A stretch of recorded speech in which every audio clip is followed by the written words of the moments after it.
किताब सान्या शूर ॾात ॾांव ऐं इल्म जो ॾस ॾियनि था। किताब आउं सम्झां थो त ज़िंदगी आहे, आर्ट आहे, फ़न आहे, फ़िक्र आहे, ज़िंदगीअ जो ॾांव आहे घारण जो, त असां ज़िंदगी कीअं गुज़ारियूं। ही किताब जेको आहे क़ुर पाक में आहे त ही जेके करामल कातबीन असां वटि वेठा आहिनि न, त इहे किताब लिखनि पिया। ही किताब हिन किताब खे क़यामत ताईं ज़िंदह रहणो आहे ऐं हिन किताब जी एॾी वॾी अहमियत आहे जो जदीद साइंस चए थी। असां शाइर अदीब त हिन किताब जे वर्क मां ख़ुशबू सुंघंदा आहियूं, असांखे हिन मां महबूब जी ख़ुशबू बि ईंदी आहे, त धरती जी ख़ुशबू बि ईंदी आहे। पर हिन किताब जीअं कल्ह टियों ॾींहुं मूं वटि पढ़ियो त जदीद हिकिड़ी रिसर्च आई आहे त बाबा हींअर असां ग्लोबल विलेज में थिया आहियूं, टेक्नोलॉजी वधीक तरक़ी थी आहे, पर टेक्नोलॉजी में इल्मु पायो आहे, पर उहा जेको इल्मु जेको किताब ॾिए थो, जेको शान्या शूर असांजे नफ़्सियात असांजे नॉलेज खे वधाए थो, उहो किताब उन जदीद डिजिटल टेक्नोलॉजी उहा असांखे मुतमिन उहा नथी ॾिए। त असां हीउ किताबी मेलो लॻाए दोस्तनि खे इहो नौजवाननि खे किताब जे तरफ़ अचो।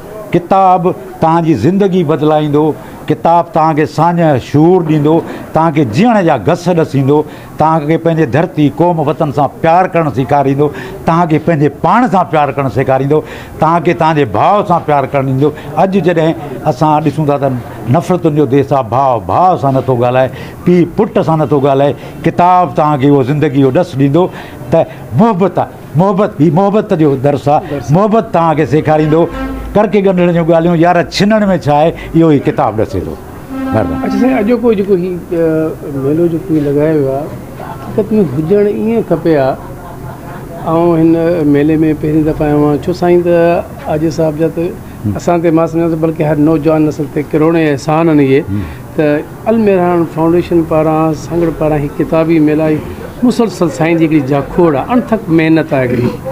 पर हिते आउं जॾहिं पहुतो आहियां हिन मेले में, जेकी हीउ किताबी मेलो जेको हिन जोल में अदबी संगत शाख पारां जेको हिते हिन मेरे अला बख़्श लाइब्रेरी में जेको हीउ लॻायो वियो आहे, हिते तव्हां खे इहो महसूसु कोन पिया कयो हिते माना एतिरा माण्हू या एतिरा नौजवान हुजणु खपे आहे। अगरि किताबनि में असां एतिरो वेझे हुजूं हा, एतिरी असांखे ॼाण हुजे हा, एतिरो शऊर हुजे हा, एतिरी मोहबत हुजे हा, मां सम्झां थो त हिते पेर रखण जी जॻह बि न हुजे हा। इन हवाले सां तव्हां छा चाहींदो? असल में साईं आजिज़ मंगी साहिबु अल मेहरान फाउंडेशन पारां जेको किताबनि जो किताबी मेले जो शुरूआति कयो आहे, असांजो आजिज़ मंगी साहिबु तमामु बहितरीनु दोस्त आहे। असांखे हुनजे सफ़र जी ख़बर आहे त अख़बारुनि खपाइण खां ही किताबी मेलनि ताईं जेको हिन पोरियो ऐं पंधु कयो आहे न, उनखे सलाम आहे। इहो हुनजो इश्क़ु आहे, इहो हुनजो इश्क़ु आहे। बाक़ी असांजो अॼु हिन किताबी मेले जो पहिरियों ॾींहुं आहे। ही जीअं असां ऑफ़िस में वेठा आहियूं न, हीअ सिंधियत बि संगत झोल जी ऑफ़िस आहे। हिते त इन इल्मु अदब ऐं किताबनि जी ॻाल्हि थींदी आहे।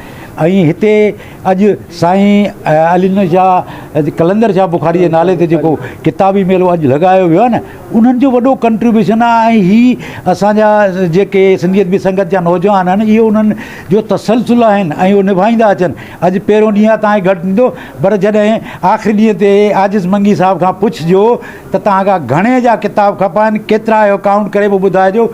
ऐं आउं सम्झां थो त तमामु हिते माण्हुनि जो घणो कंट्रीब्यूशन आहे इल्मु अदब जो। था असां पाण बि आजिज़ मंगी साहिब जा 3-4 टंडवाद में किताबी मेला लॻाया आहिनि। पाण बि मञो अथसि 4-5 किताबी मेलो आहे, माना हिते मोट मिले थी तॾहिं त 4-5 किताबू मेलो लॻाए थो। ऐं इहा असांजी वरी ख़ुशनसीबी आहे त असांजो सिंधी समाज जेको आहे, जेतोणीकि तमामु घणियुनि वेसागातुनि ऐं तकलीफ़ुनि जे वर चढ़ियल आहे, पर वरी बि इहा रिसर्च आहे त पाकिस्तान में सिंधी लिटरेचर किताब लिखियो घणो थो वञे, छपायो बि घणो थो वञे ऐं पढ़ियो बि घणो वञे थो। इहा असांजे ज़िंदह समाज जी निशानी आहे। अलाह कंदो इहा बरक़रार रहंदी ऐं किताबी मेला हलंदा रहंदा। हीअ आजिज़ मंगी जो सफ़र जेको आहे इहो बंदि न आहे थियणो, भले हुनखे पुटु झली न, पर हीउ विहणु कोन्हे, हीउ इश्क़ जो पंधु आहे जेको कंदो रहंदो। महिरबानी। जी साईं।